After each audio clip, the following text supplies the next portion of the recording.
5 tahun aku bekerja di negeri orang. Menahan rindu. Menahan lelah. Mengirim seluruh gajiku untuk suami dan keluarga mertuaku di desa. Aku rela tidak membeli baju baru. Aku rela makan seadanya. Karena aku percaya, semua pengorbanan itu untuk masa depan keluarga kami. Tapi saat aku pulang tanpa memberi kabar, aku melihat tenda hajatan berdiri di halaman rumahku. Awalnya aku mengira ada acara tetangga. Sampai aku melihat foto pengantin yang dipasang besar di depan rumah. Dan saat melihat wajah pengantin pria itu, lututku langsung lemas. Karena pria yang sedang menikah hari itu adalah suamiku sendiri. Assalamualaikum sahabat semuanya. Sebelum cerita ini dimulai, jangan lupa bantu like dan subscribe dulu ya. Semoga siapapun yang menekan tombol subscribe di channel ini, dilancarkan rezekinya, dipanjangkan umurnya, disehatkan badannya, dan keluarganya selalu dijauhkan dari kesedihan serta dipenuhi kebahagiaan. Amin. Tulis di kolom komentar, kalian menonton dari kota atau desa mana? Dan menurut kalian, kalau pasangan kalian menikah diam-diam saat kalian bekerja mencari nafkah untuk keluarga, apa yang akan kalian lakukan? Keputusan paling berat dalam hidupku. Namaku Sulastri. Aku lahir dan besar di desa Karangrejo.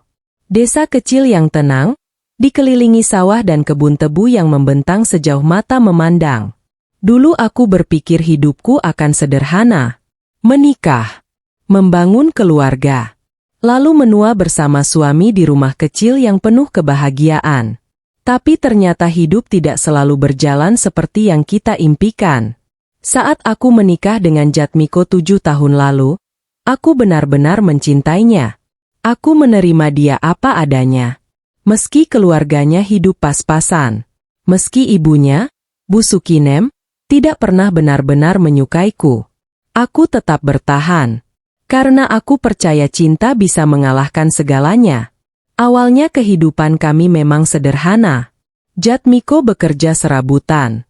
Kadang menjadi buruh bangunan. Kadang membantu panen di sawah orang. Sedangkan aku berjualan gorengan di depan rumah. Penghasilan kami tidak besar. Tapi cukup untuk makan sehari-hari. Sampai suatu hari musibah datang bertubi-tubi. Ayah mertuaku sakit. Adik iparku, Darto, berhenti bekerja. Dan keluarga suamiku terlilit utang yang jumlahnya tidak sedikit. Sejak saat itu hidup kami berubah. Hampir setiap hari Bu Sukinem datang ke rumah. Bukan untuk memberi semangat, tapi untuk mengeluh. Kalau begini terus kita mau makan apa? Utang makin banyak. Rumah bisa disita. Aku hanya diam. Karena aku juga bingung harus berbuat apa. Suatu malam, aku melihat Jatmiko duduk sendirian di teras. Wajahnya murung. Matanya kosong. Aku duduk di sampingnya. Mas, kamu kenapa? Jatmiko menunduk. Lalu berkata pelan. Aku gagal jadi kepala keluarga. Kalimat itu langsung membuat dadaku sesak. Karena selama ini aku tahu, suamiku selalu berusaha keras. Dia bukan orang malas, tapi keadaan memang sedang tidak berpihak kepada kami. Aku menggenggam tangannya. Jangan bilang begitu. Namun Jatmiko justru menangis. Untuk pertama kalinya sejak kami menikah. Aku capek, Las. Aku nggak tahu harus cari uang dari mana lagi. Malam itu aku ikut menangis. Karena melihat suamiku hancur seperti itu. Aku masuk kamar dengan hati yang sangat berat. Lalu duduk sendirian sampai larut malam. Memikirkan masa depan. Memikirkan utang. Memikirkan keluarga. Dan malam itu, aku mengambil keputusan paling berat dalam hidupku. Keputusan yang akhirnya mengubah segalanya. Keesokan paginya aku menemui Jatmiko. Tanganku dingin. Jantungku berdebar. Karena aku tahu dia tidak akan menyukai ide ini. Mas, kataku pelan. Aku mau jadi TKW. Jatmiko langsung mengangkat kepala. Wajahnya terkejut. Apa? Aku mencoba tersenyum. Meski air mataku sudah menggenang, aku mau kerja ke luar negeri. Biar utang kita lunas. Biar keluarga kita bisa hidup lebih baik. Jatmiko langsung menggeleng keras. Enggak. Aku enggak setuju. Tapi aku sudah memikirkannya semalaman. Aku tahu ini berat. Aku tahu aku akan jauh dari rumah. Jauh dari suami. Jauh dari kampung halaman. Tapi aku juga tahu, kalau tidak ada yang berkorban, keadaan kami tidak akan berubah. Beberapa hari kemudian, aku mulai mengurus semua persyaratan. Dan saat Bu Sukinem tahu keputusanku, aku mengira beliau akan melarang. Ternyata tidak. Malah sebaliknya. Wajahnya terlihat senang. Sangat senang. Kalau memang bisa dapat gaji besar, berangkat saja. Katanya. Aku hanya tersenyum kecil. Meski entah kenapa, ada perasaan aneh di dalam hatiku. Perasaan yang tidak bisa kujelaskan. Hari-hari berikutnya dipenuhi persiapan, dokumen, pelatihan, dan berbagai proses keberangkatan. Semakin dekat hari keberangkatan, semakin besar rasa takutku. Karena ini pertama kalinya aku pergi sejauh itu. Aku belum pernah naik pesawat, belum pernah meninggalkan desa, belum pernah hidup jauh dari suami. Tapi aku terus meyakinkan diriku sendiri. Semua ini untuk keluarga. Semua ini demi masa depan.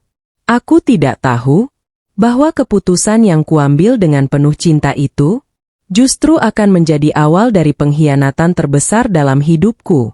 Karena saat aku berjuang sendirian di negeri orang nanti, ada seseorang di kampung yang diam-diam mulai menghancurkan rumah tangga yang selama ini kujaga dengan seluruh pengorbananku. Dan aku sama sekali belum menyadarinya. Air mata di bandara. Hari keberangkatanku akhirnya tiba. Hari yang selama berminggu-minggu kutunggu sekaligus kutakuti. Sejak subuh aku sudah terbangun. Padahal semalaman aku hampir tidak tidur. Mataku sembab. Bukan karena sakit, tapi karena menangis diam-diam. Aku duduk di tepi ranjang sambil menatap rumah kecil yang selama ini menjadi tempatku hidup bersama Jatmiko. Rumah sederhana. Dindingnya masih banyak yang retak. Atap belakangnya bocor saat hujan deras. Tapi rumah itu penuh kenangan. Di sanalah aku belajar menjadi istri. Di sanalah aku dan Jatmiko bermimpi membangun keluarga yang bahagia. Dan hari itu, aku harus meninggalkannya. Entah untuk berapa lama. Aku berjalan ke dapur. Membuat sarapan untuk terakhir kalinya sebelum berangkat. Tanganku gemetar saat menggoreng tempe. Karena semakin dekat waktu keberangkatan, semakin berat perasaanku. Saat makanan siap, Jatmiko keluar dari kamar. Wajahnya terlihat lesu. Matanya merah. Seperti orang yang juga tidak tidur semalaman. Aku memaksakan senyum. Sarapan dulu, Mas.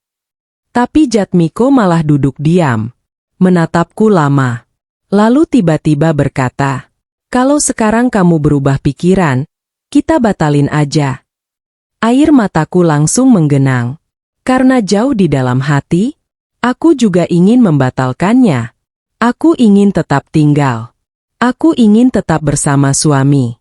Aku ingin tetap hidup sederhana. Tapi kenyataan tidak semudah itu. Aku menggeleng pelan. Aku harus berangkat. Suaraku bergetar. Kalau bukan aku, siapa lagi yang bantu keluarga kita? Jatmiko langsung menunduk. Tidak sanggup menatapku. Dan itu membuat hatiku semakin sakit. Karena aku tahu, suamiku merasa gagal. Padahal aku tidak pernah menyalahkannya. Tidak pernah. Setelah sarapan selesai, mobil travel yang akan membawaku ke kota datang. Suasana rumah langsung berubah. Tetangga mulai berdatangan. Beberapa memberi semangat. Beberapa mendoakan. Tapi ada juga yang membuat hatiku tidak nyaman. Bu Sukinem, ibu mertuaku. Sejak pagi beliau terlihat sangat sibuk. Bukan karena sedih, tapi karena terus membicarakan gaji TKW. Katanya kalau kerja di luar negeri gajinya belasan juta ya. Kalau rajin nabung bisa cepat kaya. Aku hanya tersenyum tipis. Meski dalam hati aku merasa aneh. Karena sejak tadi, beliau lebih banyak membicarakan uang dibanding keselamatanku. Namun aku memilih diam. Karena tidak ingin membuat suasana semakin berat. Perjalanan menuju bandara memakan waktu beberapa jam. Sepanjang jalan aku hanya menatap keluar jendela. Melihat sawah. Melihat jalan-jalan desa. Melihat tempat-tempat yang mungkin tidak akan kulihat lagi dalam waktu lama. Air mataku beberapa kali jatuh tanpa sadar. Dan setiap kali aku mengusapnya, Jatmiko menggenggam tanganku lebih erat. Seolah takut kehilangan. Saat kami sampai di bandara, dadaku langsung terasa sesak. Aku belum pernah berada di tempat sebesar itu. Orang-orang berlalu lalang. Suara pengumuman terdengar dari berbagai arah. Dan untuk pertama kalinya, aku benar-benar sadar. Aku akan pergi jauh. Sangat jauh. Saat petugas mulai memanggil rombongan keberangkatan, lututku terasa lemas. Aku memeluk Jatmiko erat. Sangat erat. Tangisku pecah. Mas, jaga diri baik-baik. Jatmiko ikut menangis. Kamu juga. Jangan terlalu capek kerja. Aku mengangguk sambil terus menangis. Karena aku tidak tahu kapan bisa memeluknya lagi. Aku lalu mencium tangan Bu Sukinem. Beliau mengangguk. Lalu berkata, yang penting rajin kirim uang. Aku langsung terdiam. Beberapa detik. Karena entah kenapa, kalimat itu terasa menusuk. Tapi aku tetap menahan diri. Aku tetap tersenyum. Aku tetap berusaha menjadi menantu yang baik. Saat panggilan terakhir terdengar, aku akhirnya berjalan menuju ruang keberangkatan. Setiap langkah terasa berat. Sangat berat. Aku terus menoleh ke belakang. Melihat Jatmiko yang masih berdiri di sana. Melihat rumah tanggaku yang perlahan semakin jauh. Dan saat itulah, aku berjanji dalam hati. Aku akan bekerja sekuat tenaga. Aku akan menahan semua lelah. Aku akan menahan semua rindu. Aku akan mengirim setiap rupiah yang bisa kukumpulkan. Karena aku ingin saat pulang nanti, aku melihat keluarga yang lebih bahagia. Aku ingin melihat suamiku tersenyum bangga. Aku ingin melihat semua pengorbanan ini terbayar. Tapi aku tidak tahu bahwa sejak hari pertama aku meninggalkan desa Karangrejo, ada sesuatu yang mulai berubah di rumahku. Dan perubahan itu, suatu hari akan menghancurkan hatiku lebih parah daripada perpisahan ini. Aku bekerja, mereka menikmati. Hari-hari pertamaku di negeri orang terasa sangat berat. Jauh lebih berat daripada yang kubayangkan. Aku bekerja sebagai asisten rumah tangga di rumah keluarga besar. Setiap hari aku bangun sebelum matahari terbit. Saat orang lain masih tidur nyenyak, aku sudah berada di dapur. Memasak, mencuci, membersihkan rumah, menyetrika. Dan baru bisa beristirahat saat malam sudah larut. Tubuhku sering terasa sakit. Kakiku pegal. Tanganku kasar karena terlalu sering terkena sabun dan cairan pembersih. Tapi setiap kali merasa lelah, aku selalu mengingat satu hal. Jatmiko. Aku membayangkan wajah suamiku. Aku membayangkan rumah kecil kami. Aku membayangkan utang keluarga yang harus segera dilunasi. Dan semua itu membuatku bertahan. Bulan pertama gajiku cair. Jumlahnya jauh lebih besar daripada penghasilanku selama berbulan-bulan di desa. Saat melihat angka di rekening, air mataku langsung jatuh. Karena aku tahu uang itu bukan hanya hasil kerja, tapi hasil dari rindu. Hasil dari air mata. Hasil dari pengorbanan meninggalkan orang yang kucintai. Tanpa berpikir panjang, aku langsung mengirim sebagian besar uang itu ke rekening Jatmiko. Aku hanya menyisakan sedikit untuk kebutuhan pribadiku. Saat menelepon malam harinya, suara Jatmiko terdengar bahagia. Uangnya sudah masuk, Las. Aku tersenyum. Meski saat itu aku sedang sangat lelah. Syukurlah. Pakai buat bayar utang dulu ya, Mas. Jatmiko langsung mengiyakan. Iya. Kamu tenang saja. Aku merasa lega. Sangat lega. Karena akhirnya aku bisa membantu keluarga. Namun beberapa hari kemudian, telepon dari Bu Sukinem datang. Aku langsung menjawab dengan hormat. Assalamualaikum, Bu. Waalaikumsalam. Jawabnya cepat. Beliau tidak banyak bertanya soal keadaanku. Tidak bertanya apakah aku sehat. Tidak bertanya apakah aku sudah makan.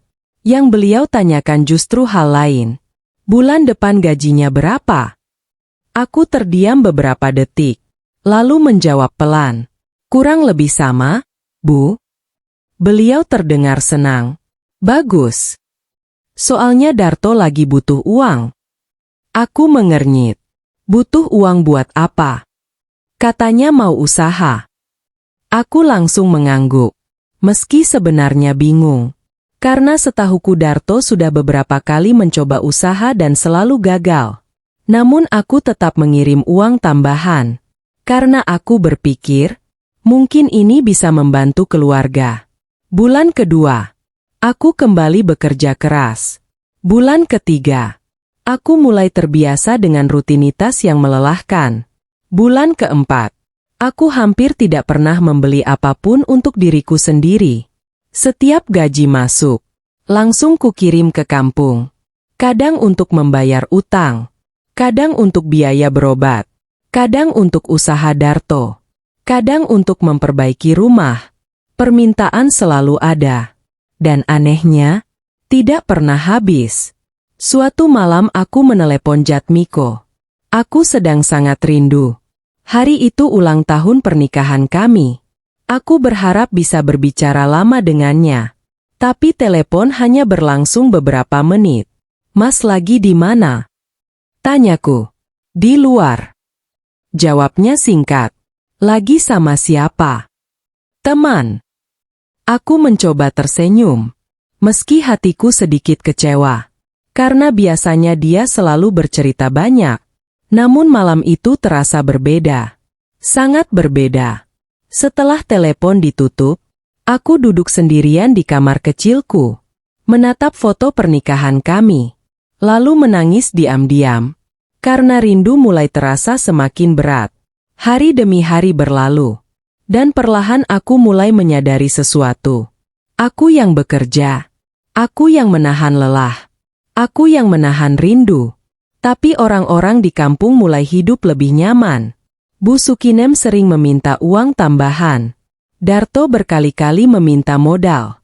Bahkan Jatmiko mulai meminta barang-barang yang harganya tidak murah. Awalnya aku tidak curiga. Aku percaya mereka. Aku percaya keluarga yang selama ini kuperjuangkan. Sampai suatu malam, seorang tetangga dari desa Karangrejo mengirim pesan kepadaku. Pesan singkat, hanya beberapa kalimat, tapi berhasil membuat jantungku berdebar tidak tenang. Mbak Sulastri, maaf kalau saya lancang.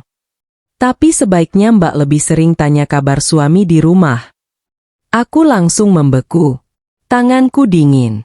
Dan entah kenapa, untuk pertama kalinya sejak bekerja di luar negeri, aku merasakan ketakutan yang tidak bisa dijelaskan. Karena aku merasa, pesan itu bukan dikirim tanpa alasan. Permintaan yang tidak pernah ada habisnya. Sejak menerima pesan dari tetanggaku itu, hatiku mulai tidak tenang. Kalimatnya sederhana, tapi terus terngiang di kepalaku. Sebaiknya Mbak lebih sering tanya kabar suami di rumah.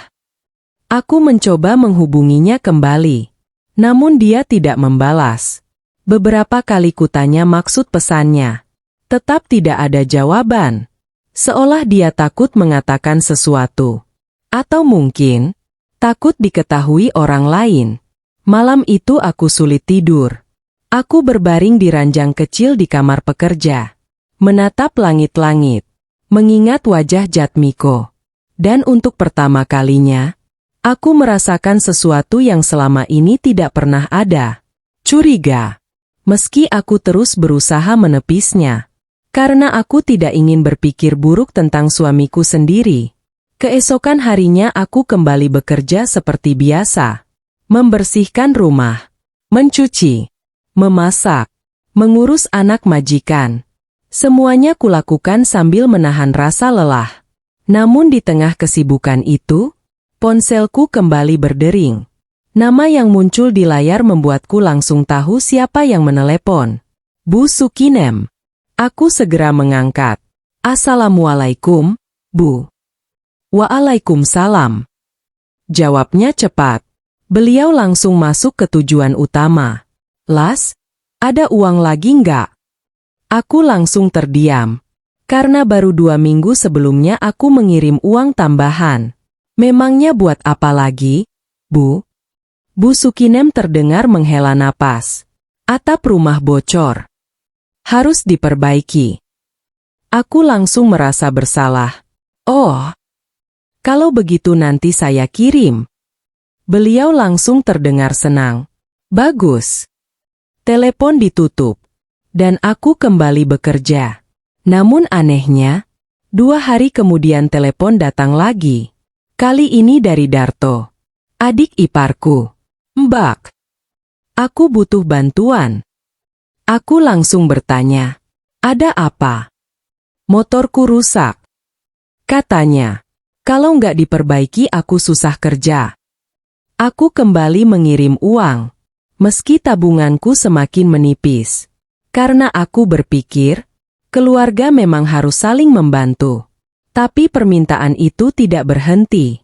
Seminggu kemudian, Bu Sukinem menelepon lagi. Las. Ibu mau periksa kesehatan. Aku kirim uang. Beberapa hari setelahnya, Darto menelepon lagi. Mbak, usaha lagi sepi. Aku kirim uang. Lalu Jatmiko. Las, aku mau beli alat kerja. Aku kirim uang. Begitu terus. Berulang-ulang. Bulan demi bulan. Sampai aku mulai merasa ada yang tidak beres. Karena setiap kali gaji masuk, uangku habis bahkan sebelum sempat kusimpan. Sedangkan aku sendiri hidup sangat hemat.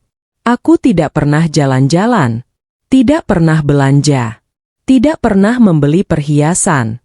Bahkan baju yang kupakai sebagian besar sudah bertahun-tahun. Suatu malam, aku menghitung total uang yang sudah kukirim selama hampir 2 tahun. Dan saat melihat angkanya, aku sampai terkejut sendiri. Jumlahnya sangat besar. Sangat besar untuk ukuran keluarga kami. Dadaku mulai terasa sesak. Karena dengan uang sebanyak itu, seharusnya utang sudah lunas. Seharusnya keadaan keluarga membaik. Seharusnya mereka tidak lagi terus meminta. Tapi kenyataannya berbeda. Permintaan justru semakin sering. Semakin besar. Semakin tidak masuk akal. Malam itu aku memberanikan diri bertanya kepada Jatmiko. Mas, utangnya sebenarnya tinggal berapa? Di seberang telepon, Jatmiko terlihat tidak langsung menjawab. Beberapa detik berlalu. Lalu dia berkata, masih banyak. Aku mengernyit. Kok masih banyak? Kan aku sudah kirim terus. Suara Jatmiko terdengar berubah. Kamu nggak percaya sama aku? Aku langsung panik. Bukan begitu. Aku cuma tanya. Tapi dia terdengar kesal. Kalau nggak percaya ya sudah. Lalu telepon ditutup. Aku langsung terdiam. Hatiku terasa tidak enak. Karena selama ini, Jatmiko tidak pernah berbicara seperti itu. Tidak pernah. Aku mencoba menelepon kembali, tapi tidak diangkat. Pesanku juga hanya dibaca, tidak dibalas. Malam itu aku menangis sendirian, karena aku merasa semakin jauh dari suamiku. Padahal aku melakukan semua ini demi dia, demi keluarganya, demi masa depan kami. Namun yang lebih menyakitkan, beberapa hari kemudian aku melihat sesuatu di media sosial. Sesuatu yang membuat jantungku langsung berdebar keras. Karena di foto itu, Aku melihat Jatmiko sedang tersenyum lebar. Memakai pakaian baru. Duduk di sebuah kafe yang terlihat mahal. Dan di sampingnya, ada seorang perempuan muda yang tidak pernah kukenal sebelumnya. Saat itu, aku masih berusaha meyakinkan diriku bahwa semuanya hanya kebetulan. Tapi aku belum tahu bahwa perempuan itu akan menjadi sumber luka terbesar dalam hidupku. Rumah impian yang kubangun dari air mata. Malam itu aku tidak bisa tidur. Foto yang kulihat di media sosial terus terbayang di kepalaku. Jatmiko, suamiku, duduk tersenyum di sebuah kafe. Di sampingnya ada seorang perempuan muda, cantik, rapi, dan terlihat sangat akrab dengannya. Aku mencoba berpikir positif. Mungkin itu saudara. Mungkin teman kerja, mungkin tetangga. Aku terus mencari alasan agar hatiku tenang. Karena aku tidak mau menuduh tanpa bukti. Aku tidak mau merusak kepercayaanku sendiri. Tapi semakin kupandangi foto itu, semakin ada rasa sakit yang tidak bisa kujelaskan. Apalagi saat aku melihat senyum Jatmiko. Sudah lama sekali aku tidak melihat dia tersenyum selepas itu saat berbicara denganku. Sudah lama. Sangat lama. Keesokan harinya aku memberanikan diri menelepon. Saat telepon diangkat, aku langsung bertanya, "Mas, kemarin pergi kemana?" Suara Jatmiko terdengar biasa. "Gak kemana-mana." Dadaku langsung terasa aneh. Karena aku tahu itu bukan jawaban yang jujur. Aku lihat foto di media sosial. Hening. Beberapa detik. Lalu Jatmiko tertawa kecil. "Oh itu. Cuma teman." Aku berusaha tersenyum. Meski hati masih tidak tenang. "Teman siapa?" "Teman biasa." Jawabnya cepat. Lalu pembicaraan langsung dialihkan ke hal lain. Dan anehnya, dia terlihat tidak nyaman membahas perempuan itu. Sejak saat itu, aku mulai menyimpan kegelisahan sendiri. Namun aku tetap bekerja, tetap mengirim uang, tetap menahan rindu. Karena aku masih percaya. Aku masih yakin semua ini demi masa depan kami. Tahun ketiga aku bekerja di luar negeri, akhirnya aku berhasil mengumpulkan uang yang cukup besar. Aku memiliki satu impian yang selalu kusimpan sejak menikah. Membangun rumah. Rumah yang layak. Rumah yang nyaman untuk kami tinggali saat aku pulang. Rumah yang tidak bocor saat hujan. Rumah yang tidak membuat kami malu menerima tamu. Aku membicarakan rencana itu kepada Jatmiko. Dan untuk pertama kalinya setelah lama, dia terdengar sangat bersemangat. "Kalau memang cukup, kita bangun rumah baru." Aku tersenyum bahagia. Karena itu memang impian kami sejak dulu. Sejak saat itu, hampir seluruh tabunganku kukirim ke kampung. Jumlahnya tidak sedikit. Bahkan membuatku harus bekerja lebih keras. Mengambil tambahan pekerjaan. Mengurangi waktu istirahat.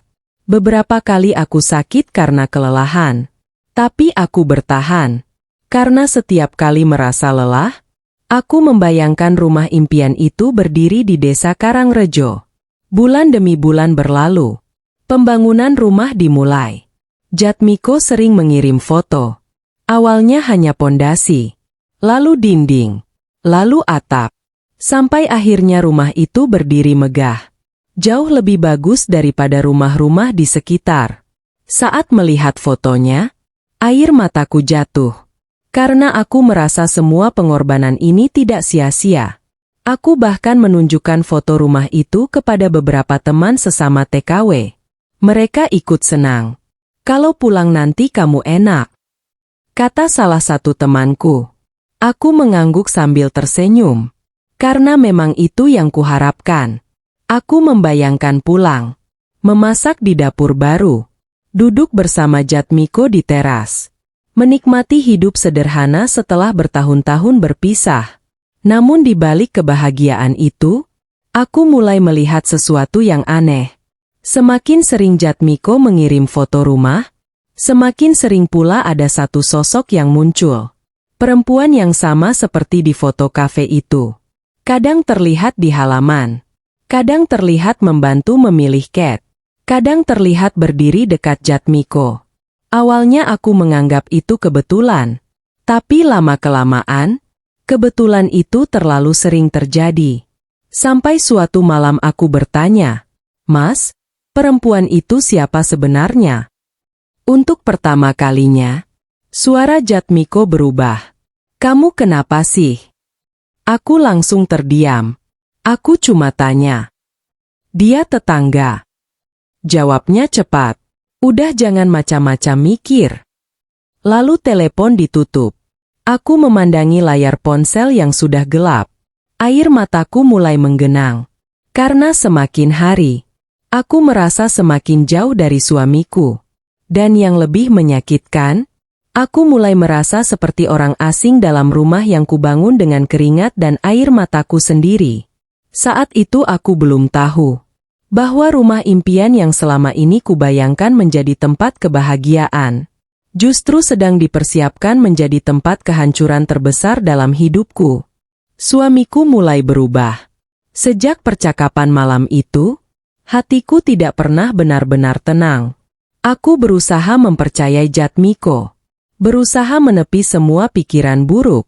Tapi semakin hari, semakin banyak hal yang terasa aneh. Dan semuanya bermula dari perubahan kecil. Perubahan yang awalnya tidak terlalu kuperhatikan. Namun lama-kelamaan, menjadi sesuatu yang sangat menyakitkan. Dulu, Jatmiko selalu meneleponku lebih dulu. Kalau aku terlambat menghubungi, dia yang akan mencari. Kalau aku sakit, dia yang paling panik. Kalau aku menangis karena rindu, dia yang menenangkan. Tapi sekarang, semuanya berubah. Aku yang selalu menelepon duluan. Aku yang selalu mencari kabarnya. Aku yang selalu berusaha mempertahankan percakapan. Sedangkan dia terlihat semakin menjauh. Suatu malam aku menelepon seperti biasa. Saat itu aku baru selesai bekerja. Tubuhku lelah. Kakiku pegal. Tapi aku tetap tersenyum saat mendengar suaranya. "Mas, lagi apa?" Biasanya dia akan menjawab panjang, bercerita banyak hal. Tapi malam itu tidak. Lagi santai. Jawabnya singkat. "Oh." Aku mencoba melanjutkan. "Tadi aku lembur lagi." Capek banget." "Ya." Aku langsung terdiam. Karena rasanya seperti berbicara dengan orang yang tidak ingin berbicara. Dadaku mulai sesak. Namun aku tetap mencoba. "Mas sehat?" "Sehat." "Ibu gimana?" "Baik." "Darto?" "Baik juga." Setelah itu hening. Hening yang terasa sangat panjang. Sangat menyakitkan. Karena dulu kami bisa berbicara berjam-jam. Sekarang 5 menit saja terasa seperti beban. Akhirnya aku memberanikan diri bertanya. "Mas, kamu kenapa?" Jatmiko terdengar kesal. "Kenapa apanya?" "Kamu berubah." Hening kembali. Lalu terdengar helaan napas panjang. "Kamu terlalu banyak mikir." Aku langsung menggigit bibir. Karena itu bukan jawaban. Sama sekali bukan jawaban. Malam itu telepon kembali berakhir singkat. Dan aku kembali menangis sendirian. Beberapa minggu kemudian, keadaan semakin buruk. Jatmiko sering tidak mengangkat telepon. Pesanku kadang dibalas berjam-jam kemudian. Kadang bahkan baru dibalas keesokan harinya. Alasannya selalu sama. Lagi sibuk. Awalnya aku percaya. Tapi lama-kelamaan, aku mulai mempertanyakan semuanya. Karena setahuku Jatmiko tidak bekerja di kantor besar. Tidak juga memiliki usaha yang begitu sibuk. Lalu sebenarnya, dia sibuk dengan siapa? Suatu sore, aku sedang beristirahat saat ponselku berdering. Nama yang muncul membuatku sedikit lega. Jatmiko. Aku langsung mengangkat dengan senyum. Tapi senyum itu perlahan hilang. Karena selama percakapan, Aku mendengar suara perempuan di belakangnya. Suara yang samar, tapi jelas ada. Aku langsung terdiam. Mas, kamu lagi sama siapa? Beberapa detik hening. Lalu Jatmiko menjawab cepat. Gak sama siapa-siapa. Dadaku langsung terasa dingin. Karena aku masih mendengar suara itu. Sangat jelas. Perempuan. Bukan laki-laki. Aku mencoba bertanya lagi. Aku dengar suara perempuan. Nada suara Jatmiko langsung berubah. Kamu gak percaya sama aku. Kalimat itu lagi. Kalimat yang selalu muncul setiap kali aku bertanya. Aku langsung terdiam. Karena setiap kali aku mencoba mencari kejelasan, aku selalu dibuat merasa bersalah. Seolah aku istri yang terlalu curiga. Padahal aku hanya ingin tahu kebenaran. Malam itu, untuk pertama kalinya aku menangis sampai tidak bisa tidur. Karena ada sesuatu dalam hatiku yang terus berteriak. Ada yang salah. Ada sesuatu yang sedang disembunyikan. Dan semakin hari, perasaan itu semakin kuat. Sampai suatu pagi, aku menerima pesan dari nomor yang tidak kukenal. Nomor dari Indonesia.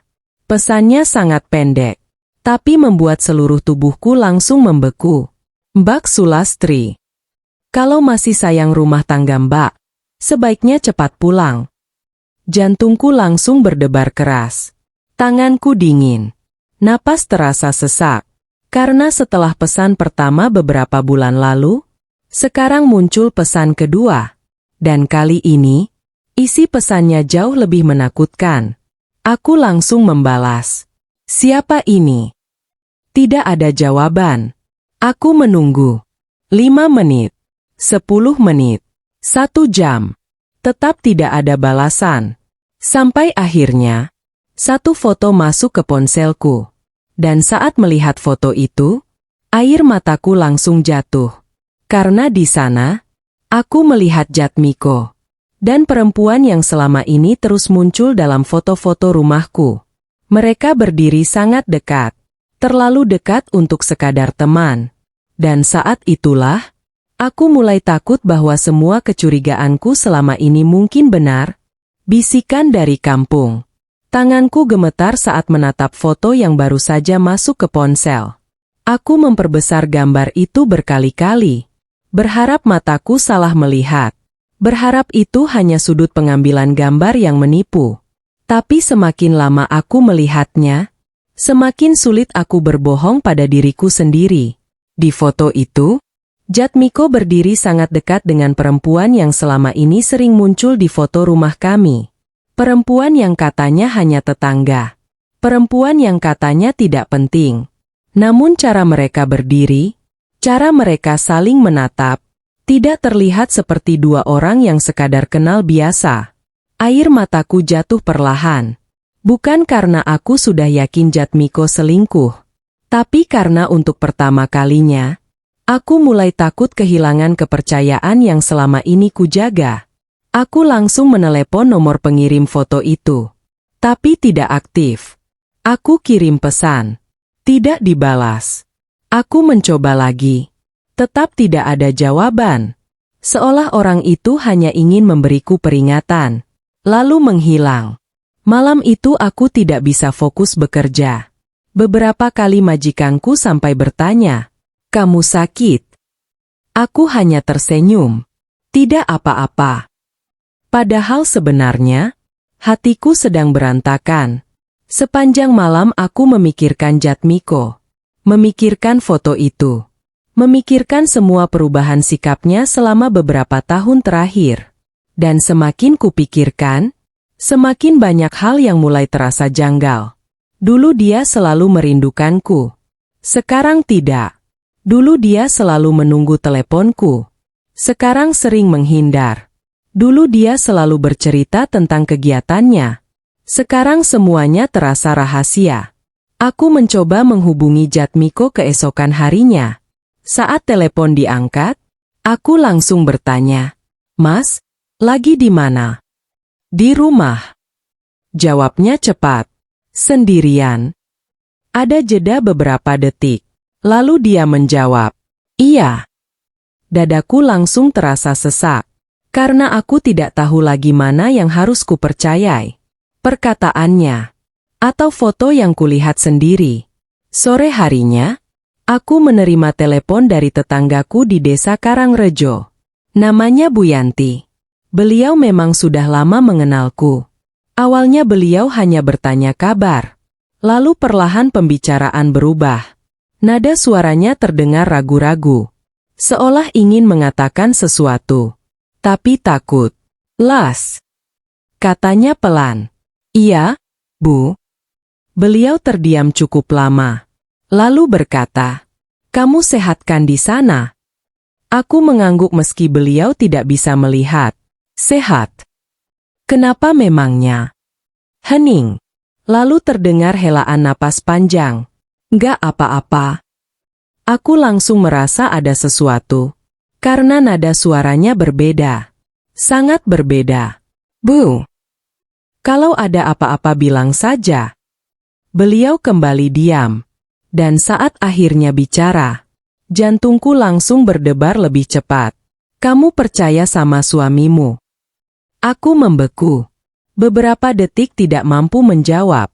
Karena pertanyaan itu terasa sangat aneh. "Ya percaya." Jawabku pelan. Bu Yanti terdengar semakin gugup. "Bagus kalau begitu." Lalu beliau buru-buru mengakhiri telepon. Aku langsung duduk lemas di tepi ranjang. Karena sekarang bukan hanya satu orang yang memberi isyarat. Sudah beberapa orang. Dan semuanya mengarah ke hal yang sama. Jatmiko. Malam harinya aku membuka kembali media sosial. Dan tanpa sengaja, aku menemukan sesuatu yang membuat napasku tertahan. Sebuah foto dari akun milik warga desa. Foto acara syukuran rumah baru. Rumahku. Rumah yang kubangun dari hasil kerja keras bertahun-tahun. Rumah yang belum pernah kutinggali sekalipun. Aku memperbesar foto itu. Dan saat itulah, air mataku langsung jatuh. Karena di ruang tamu rumahku, aku melihat perempuan itu lagi. Duduk di samping Bu Sukinem. Tersenyum seperti anggota keluarga. Seolah rumah itu juga miliknya. Dan yang lebih menyakitkan, Bu Sukinem terlihat sangat akrab dengannya. Sangat akrab. Sampai-sampai aku mulai bertanya dalam hati, sejak kapan perempuan itu masuk ke dalam hidup keluargaku? Dan kenapa tidak ada seorang pun yang memberitahuku? Saat itu aku belum tahu bahwa perempuan bernama Rina itu bukan sekadar tamu, bukan sekadar tetangga, dan bukan sekadar teman dekat Jatmiko. Karena rahasia yang sebenarnya jauh lebih menyakitkan daripada yang bisa kubayangkan.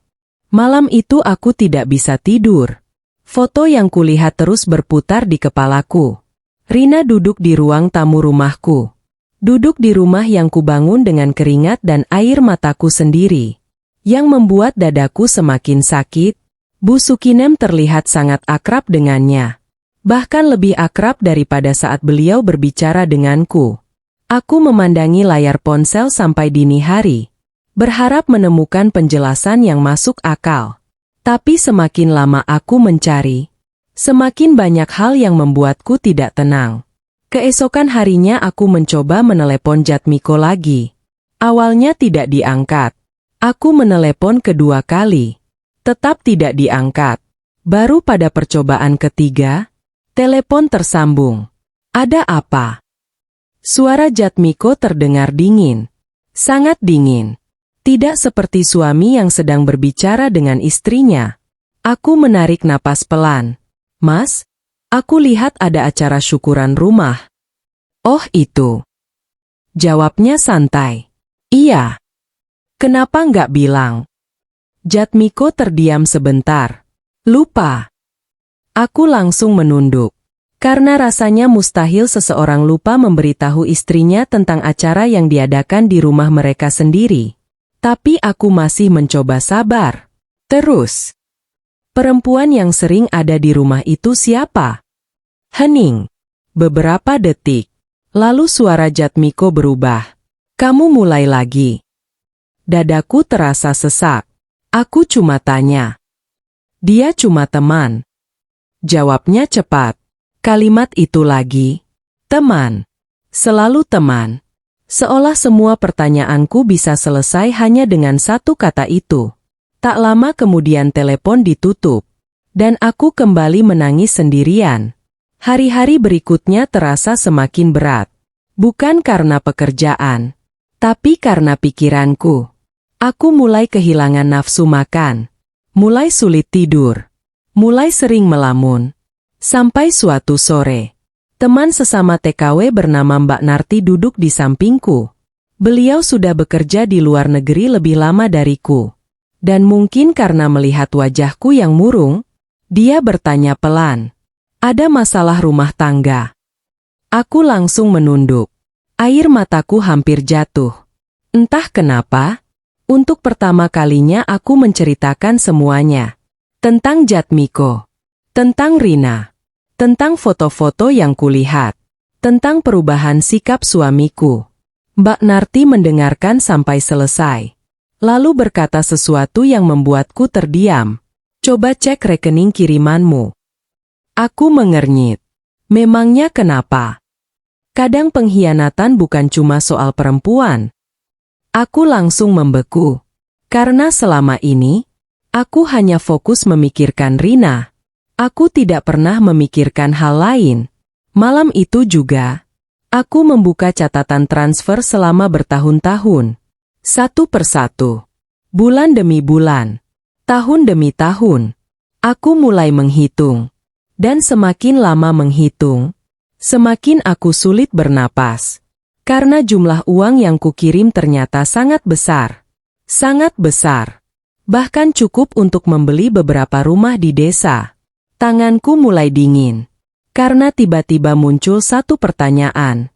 Kalau uang sebanyak itu benar-benar digunakan untuk keluarga, kenapa mereka masih sering meminta? Kenapa Bu Sukinem terus mengeluh kekurangan? Kenapa Darto terus meminta modal? Dan kenapa Jatmiko selalu bilang uangnya habis? Malam berikutnya, aku menghubungi salah satu teman lama di Karangrejo. Namanya Pak Seno. Beliau bekerja di toko bangunan. Tempat Jatmiko membeli material rumah. Aku hanya ingin bertanya soal biaya pembangunan rumah. Tidak lebih.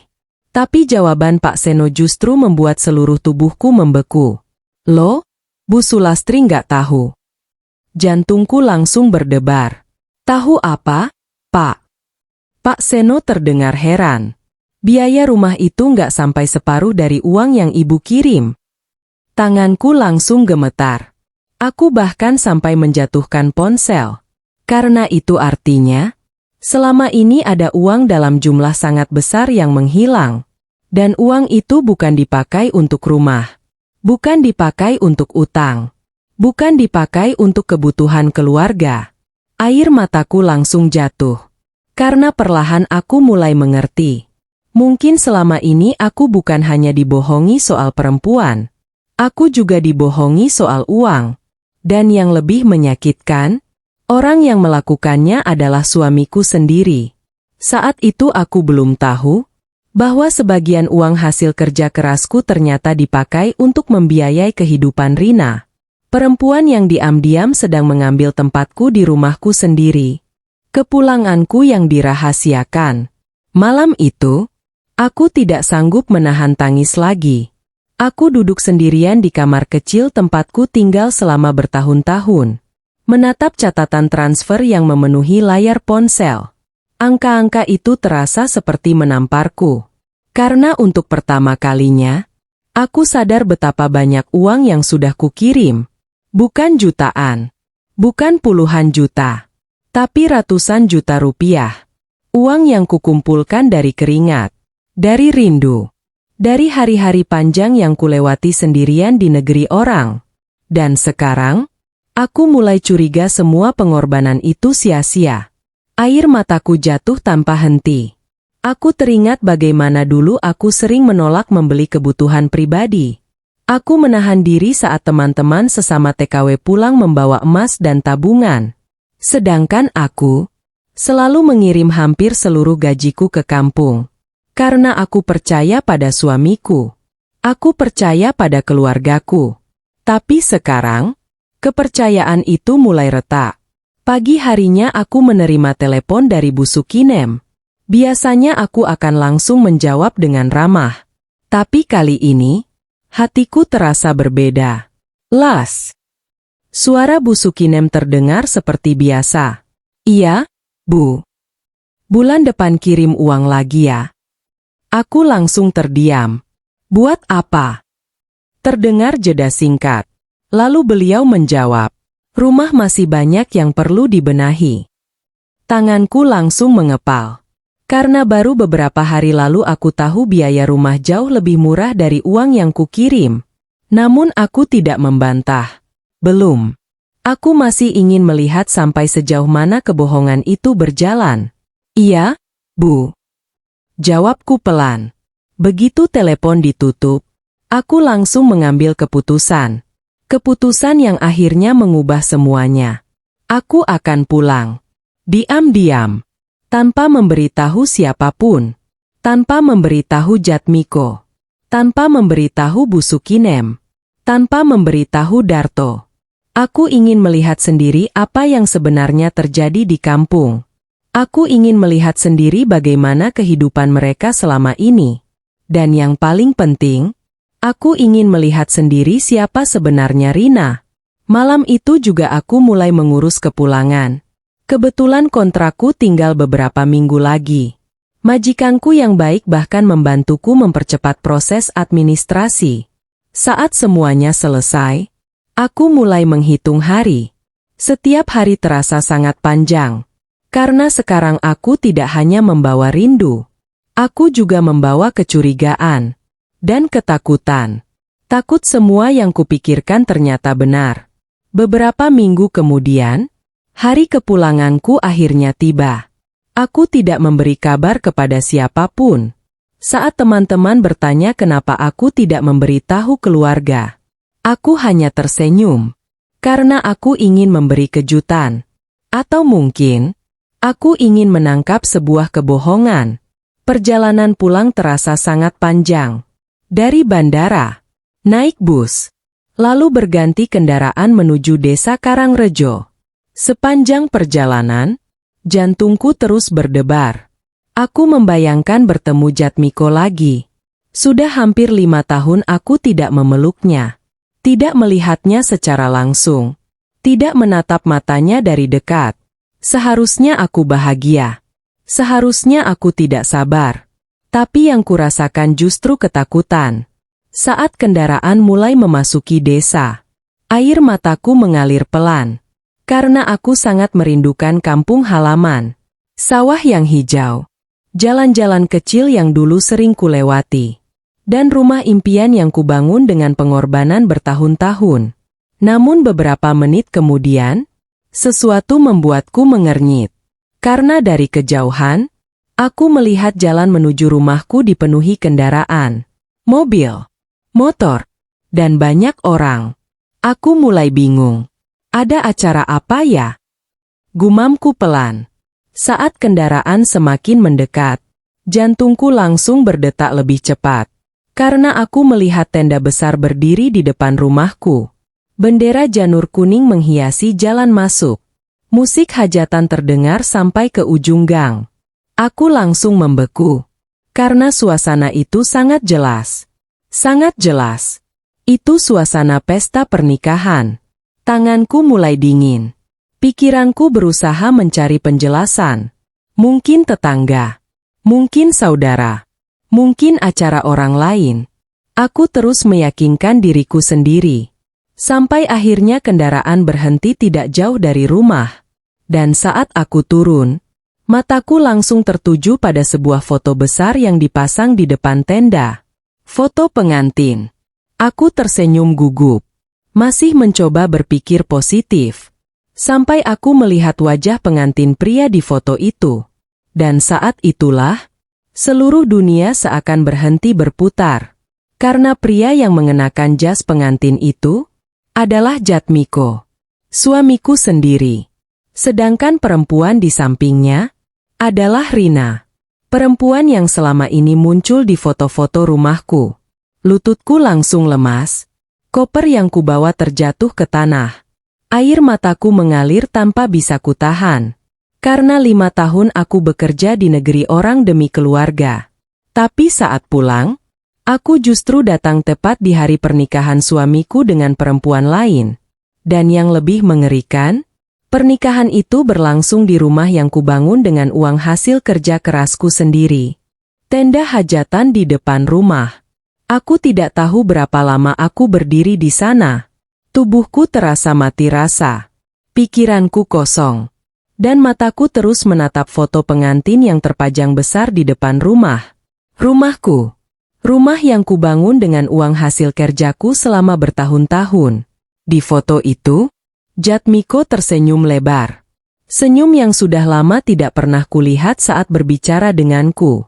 Sedangkan di sampingnya, Rina berdiri anggun memakai kebaya pengantin. Wajahnya penuh kebahagiaan. Seolah dia memang pemilik tempat itu. Seolah dia memang istri sah yang selama ini tinggal di sana. Air mataku jatuh tanpa henti. Tanganku gemetar hebat. Aku ingin berteriak. Aku ingin menangis sekeras-kerasnya. Tapi suaraku seperti hilang. Karena rasa sakit yang kurasakan terlalu besar. 5 tahun. 5 tahun aku bekerja di negeri orang. 5 tahun aku menahan rindu. 5 tahun aku mengirim uang tanpa pernah terlambat. Dan hari ini, aku pulang hanya untuk melihat suamiku menikah dengan perempuan lain. Di rumahku sendiri. Beberapa warga mulai memperhatikanku. Ada yang mengenaliku. Ada yang terlihat terkejut. Ada yang langsung berbisik-bisik. Itu Sulastri. Ya Allah. Dia pulang hari ini. Bisikan mereka terdengar jelas. Tapi aku tidak peduli. Aku hanya terus menatap rumah itu. Sampai akhirnya seseorang keluar dari dalam tenda. Dan orang itu adalah Darto. Adik iparku. Begitu melihatku, wajahnya langsung pucat. Sangat pucat. Seolah melihat hantu. Mbak. Suaranya bergetar. Aku menatapnya. Tatapan yang bahkan membuatku sendiri tidak mengenali diriku.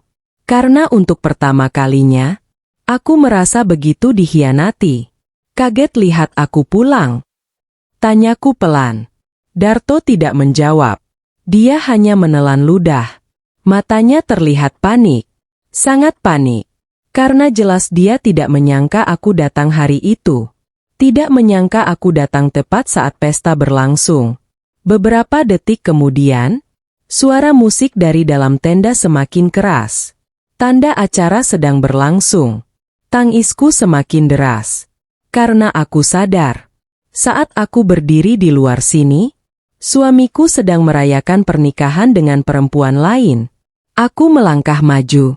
1 langkah. 2 langkah. 3 langkah. Darto langsung menghadang. Mbak. Jangan masuk dulu. Kalimat itu membuat dadaku seperti ditusuk. Kenapa? Air mataku terus jatuh. Karena aku istri sah Jatmiko. Darto menunduk. Tidak berani menatapku. Dan itu sudah cukup menjadi jawaban. Aku langsung mendorong tangannya. Minggir. Suaraku pelan. Tapi tegas. Darto tetap berdiri. Mbak. Tolong. Jangan bikin keributan. Aku langsung tertawa pahit. Tawa yang bercampur tangis. Keributan. Aku menunjuk ke arah rumah. Yang menikah diam-diam itu siapa? Yang bohong bertahun-tahun itu siapa? Yang pakai uangku buat nikah lagi itu siapa? Darto langsung diam. Tidak mampu menjawab. Karena memang tidak ada jawaban. Beberapa warga mulai mendekat. Suasana perlahan berubah tegang.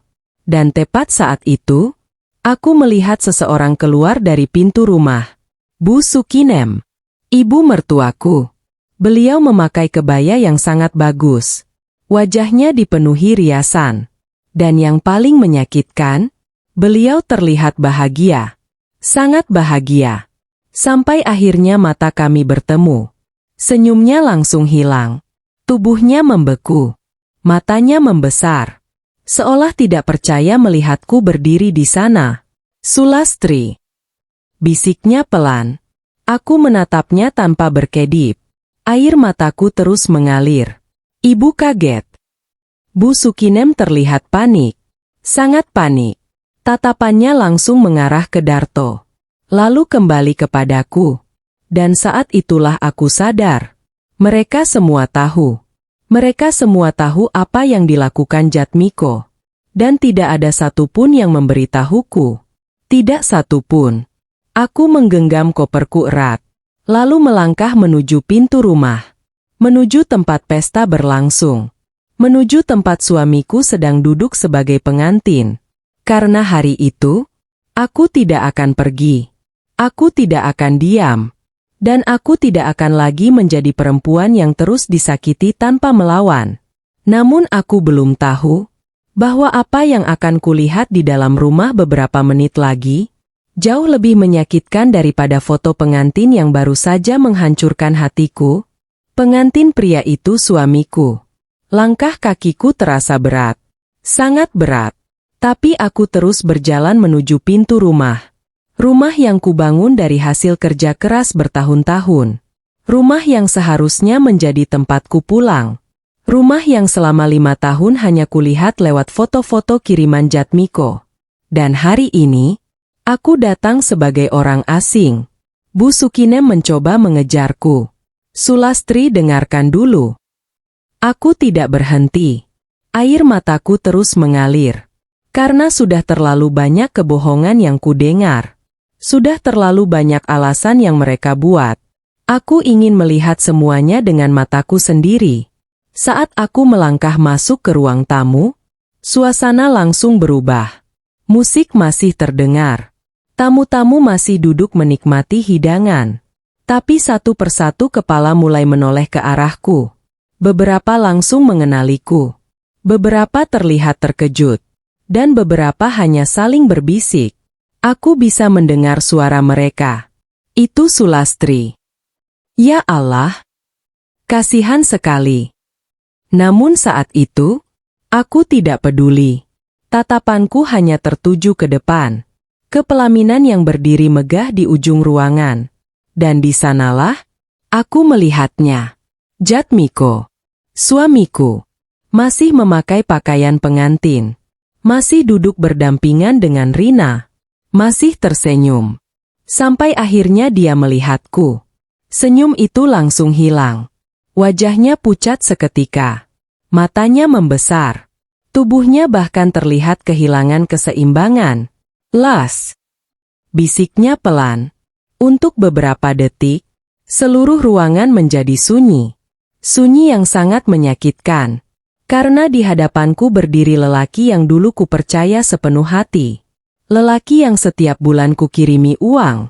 Lelaki yang selalu kukenang setiap kali aku menangis sendirian di negeri orang. Dan sekarang, dia duduk di pelaminan bersama perempuan lain. Air mataku jatuh semakin deras. Tapi aku tidak berteriak, tidak mengamuk, tidak menangis histeris. Aku hanya menatapnya. Dan justru itu yang membuat suasana semakin mencekam. Cantik ya pengantinnya. Kataku pelan. Suara itu membuat seluruh ruangan semakin sunyi. Jatmiko langsung berdiri. Las, aku bisa jelaskan. Aku tertawa kecil. Tawa yang penuh luka. Jelaskan. Air mataku terus mengalir. Apa yang mau dijelaskan? Bahwa selama 5 tahun aku kerja siang malam buat kalian? Atau bahwa uang yang kukirim dipakai buat nikah lagi? Jatmiko tidak mampu menjawab. Sedangkan Rina mulai terlihat gelisah. Aku menoleh ke arahnya. Untuk pertama kalinya melihat perempuan yang selama ini hanya muncul di foto. Perempuan yang perlahan mengambil tempatku. Kamu tahu dia punya istri? Tanyaku. Rina menunduk. Tidak menjawab. Dan itu sudah cukup. Karena diamnya adalah pengakuan. Tanganku gemetar hebat. Tapi aku tetap berdiri. Tetap menahan diri. Karena aku tidak ingin menjadi orang yang kehilangan harga diri di depan semua orang. Saat itulah salah satu tamu berkata pelan, "Kasihan Sulastri." Kalimat sederhana itu langsung membuat air mataku semakin deras. Karena akhirnya, ada seseorang yang melihat penderitaanku. Bukan menyalahkanku. Bukan menghina aku. Tapi melihat rasa sakit yang selama ini kutanggung. Tiba-tiba Bu Sukinem maju ke depan. Dan apa yang keluar dari mulutnya membuat seluruh tubuhku dingin. "Sudahlah," katanya. "Acara sudah terlanjur berlangsung." Aku langsung menatapnya. "Tidak percaya. Maksud Ibu?" Bu Sukinem menarik napas panjang. Lalu berkata tanpa rasa bersalah sedikit pun, "Terima saja kenyataannya." Seluruh ruangan langsung gempar. Beberapa tamu bahkan terlihat tidak nyaman. Karena tidak ada yang menyangka seorang ibu bisa berkata seperti itu kepada menantunya sendiri. Aku benar-benar tidak percaya. 5 tahun aku membantu keluarga mereka. 5 tahun aku mengirim uang. 5 tahun aku mengorbankan hidupku. Dan balasannya adalah kalimat itu. Terima saja kenyataannya. Saat itulah, untuk pertama kalinya dalam hidupku, sesuatu dalam diriku berubah. Perempuan yang selama ini selalu mengalah, selalu diam, selalu sabar, perlahan mulai menghilang. Karena aku sadar, kalau hari itu aku tetap diam, mereka akan menghancurkanku sepenuhnya. Dan mereka belum tahu. Aku tidak pulang hanya membawa koper. Aku juga membawa sesuatu yang akan membuat seluruh kebohongan mereka mulai terbongkar. Penghinaan di depan semua orang. Aku berdiri di tengah ruang tamu. Di depan pelaminan. Di depan tamu-tamu yang kini memandangku dengan berbagai macam tatapan. Ada yang kasihan. Ada yang marah. Ada yang tidak percaya. Dan ada yang hanya diam karena tidak tahu harus berpihak kepada siapa. Sedangkan aku berdiri sendirian menghadapi orang-orang yang selama ini kuanggap keluarga. Air mataku masih mengalir. Tapi kali ini, aku tidak ingin menangis lagi. Aku sudah terlalu lama menangis. Terlalu lama mengalah. Terlalu lama menjadi perempuan yang selalu memikirkan kebahagiaan orang lain. Bu Sukinem berdiri di depanku dengan wajah tegang. Sedangkan Jatmiko terlihat panik. Rina masih duduk di kursi pengantin sambil menunduk. Aku menatap mereka satu persatu. Lalu berkata pelan, 5 tahun. Semua orang langsung diam. 5 tahun aku bekerja di negeri orang. 5 tahun aku kirim uang. 5 tahun aku percaya sama kalian. Suaraku mulai bergetar. Karena setiap kalimat terasa seperti membuka luka yang belum sembuh. Dan hari ini, aku menatap Jatmiko. Aku pulang untuk melihat suamiku menikah lagi. Ruangan kembali sunyi. Sangat sunyi. Beberapa tamu bahkan terlihat menggeleng pelan. Karena apa yang kulalui memang terlalu kejam. Namun yang membuatku semakin sakit, bukan hanya pengkhianatan Jatmiko, melainkan reaksi Bu Sukinem setelahnya. Beliau menatapku tanpa rasa bersalah. Lalu berkata, "Kamu jangan merasa paling menderita." Aku langsung membeku. Karena aku tidak menyangka beliau masih bisa berkata seperti itu. "Maksud Ibu?" Bu Sukinem menyilangkan tangan di dada. "Selama ini Jatmiko juga menderita." Aku tertawa pahit. Tawa yang bercampur air mata. Menderita? Dia tinggal di rumah yang kubangun. Dia pakai uang yang kukirim. Dia hidup nyaman. Lalu bagian mana yang menderita? Wajah Bu Sukinem langsung berubah. Namun beliau tetap membela anaknya. "Kamu pergi terlalu lama." Kalimat itu membuat seluruh tubuhku gemetar. Karena sekarang mereka mulai mencari alasan. Mencari pembenaran. Untuk pengkhianatan yang sudah mereka lakukan. Jadi karena aku bekerja buat keluarga, aku pantas diselingkuhi. Tak ada jawaban, karena memang tidak ada pembenaran untuk itu. Namun sebelum suasana mereda, Darto tiba-tiba ikut berbicara. Mbak juga salah. Aku langsung menoleh. Tidak percaya dengan apa yang baru kudengar. Aku salah. Iya. Katanya pelan. Mbak terlalu sibuk kerja. Dadaku terasa seperti dihantam batu. Karena ternyata, bahkan orang yang selama ini kubantu berkali-kali pun ikut menyalahkanku. Air mataku kembali jatuh. Bukan karena lemah, tapi karena kecewa. Sangat kecewa. Aku menatap Darto. Motor yang kamu pakai beli dari uang siapa? Darto langsung diam. Aku melanjutkan. Modal usahamu dari uang siapa? Dia kembali diam. Biaya hidup kalian selama ini dari uang siapa? Seluruh ruangan langsung hening. Karena semua orang tahu jawabannya. Dan untuk pertama kalinya, Darto tidak mampu membalas. Namun penghinaan terbesar ternyata belum selesai. Bu Sukinem melangkah mendekat. Lalu berkata dengan nada dingin yang membuat seluruh ruangan terdiam. Kalau memang nggak terima, pergi saja dari sini. Aku langsung membeku. Kalimat itu. Kalimat yang sangat menyakitkan. Karena aku baru saja pulang. Baru saja melihat hidupku hancur. Dan sekarang, aku kembali diusir. Di depan semua orang. Di depan seluruh desa. Air mataku jatuh semakin deras. Tapi anehnya, aku tidak merasa hancur lagi. Karena justru saat itu, aku mulai marah. Marah yang selama ini kupendam. Marah yang selama bertahun-tahun kutelan sendiri. Aku menatap Bu Sukinem. Lalu menatap rumah itu. Rumah yang berdiri megah hasil kerja kerasku. Rumah yang mereka gunakan untuk pesta pernikahan. Rumah yang mereka anggap milik mereka. Dan saat itulah, aku mengingat sesuatu. Sesuatu yang pernah dikirim oleh pihak pengembang saat pembangunan rumah selesai. Sebuah dokumen. Dokumen yang selama ini kusimpan rapi. Dokumen yang belum pernah kulihat lagi selama bertahun-tahun.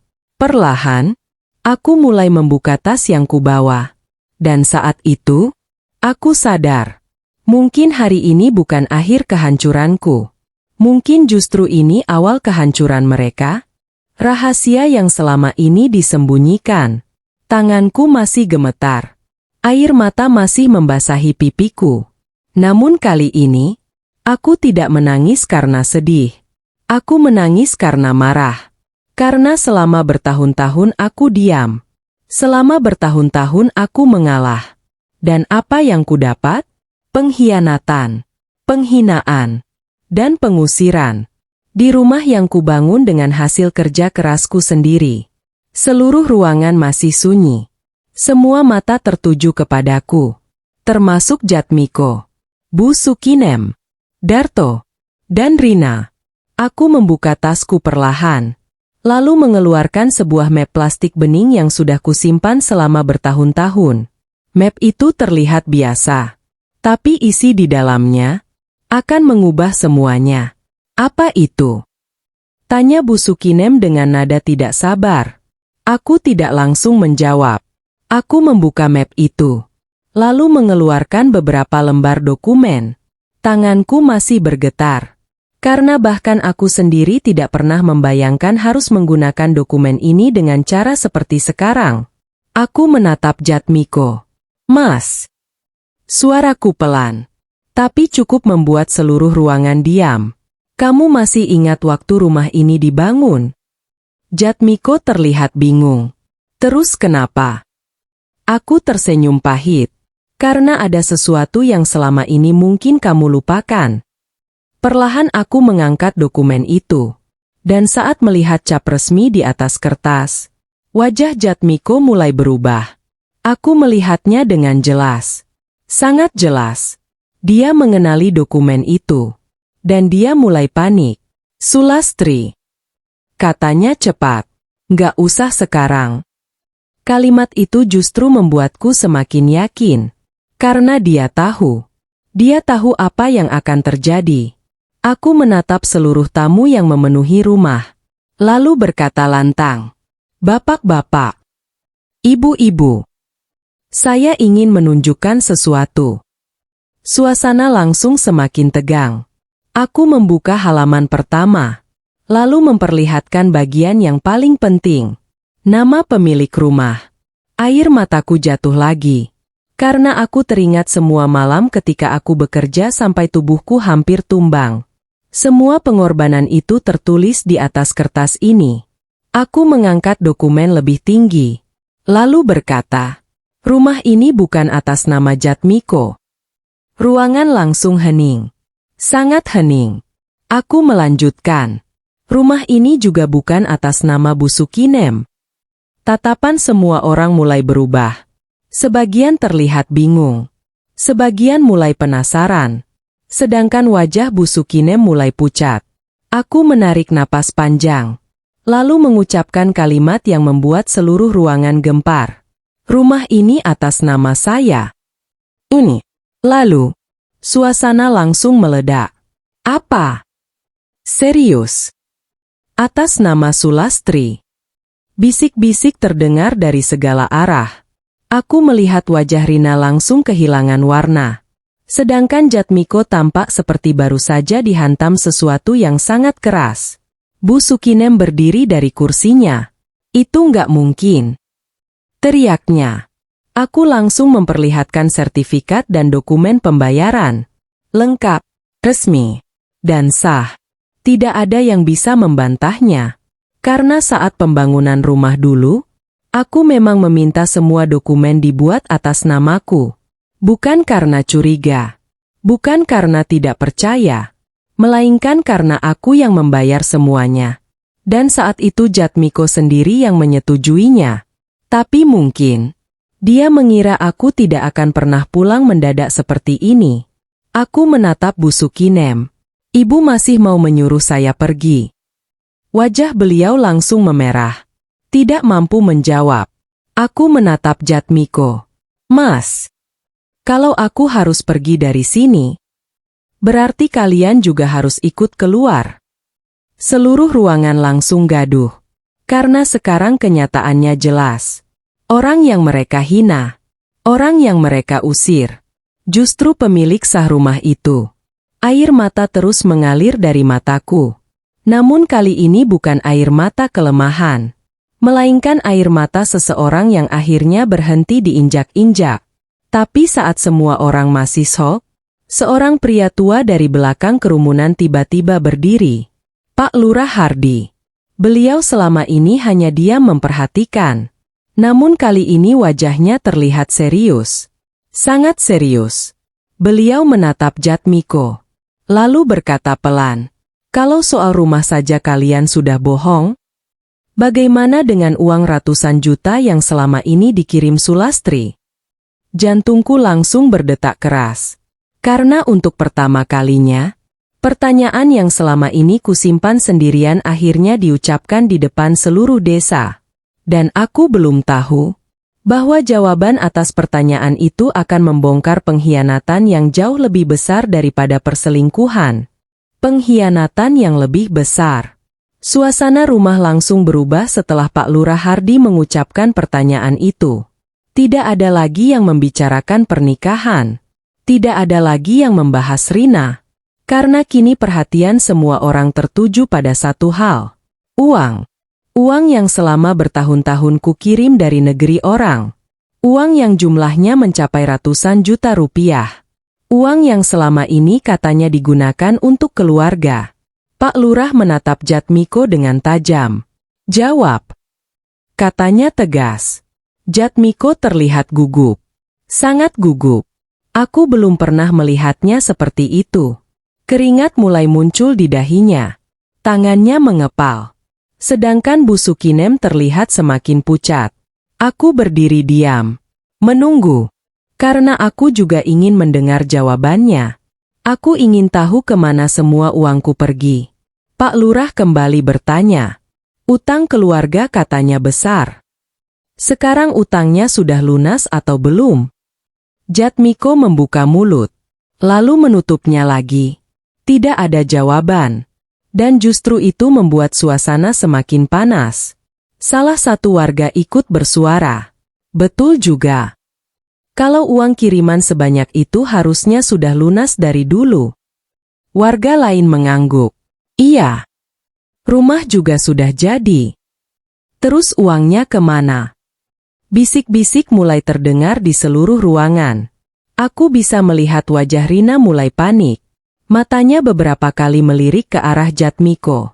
Seolah takut sesuatu terbongkar. Dan ternyata ketakutannya memang beralasan. Karena tiba-tiba seseorang maju dari belakang kerumunan. Bu Yanti. Tetangga yang selama ini mengirimkan peringatan kepadaku. Beliau membawa sebuah amplop coklat. Aku langsung mengenalinya. Karena beberapa bulan lalu nomor anonim yang mengirim foto kepadaku ternyata memang berasal darinya. Bu Yanti berdiri di tengah ruangan. Tangannya gemetar. Tapi suaranya tegas. Saya sudah diam terlalu lama. Semua orang langsung menoleh. Bu Sukinem terlihat panik.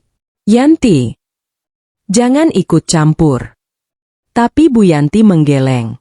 Saya capek lihat kebohongan. Jantungku langsung berdetak keras. Karena aku tahu, akan ada sesuatu yang besar. Beliau membuka amplop itu. Lalu mengeluarkan beberapa lembar fotokopi dokumen. Dan saat dokumen itu diperlihatkan, wajah Jatmiko langsung kehilangan warna. Aku belum pernah melihat seseorang sepucat itu. Apa itu? Tanya Pak Lurah. Bu Yanti menarik napas panjang. Lalu menjawab.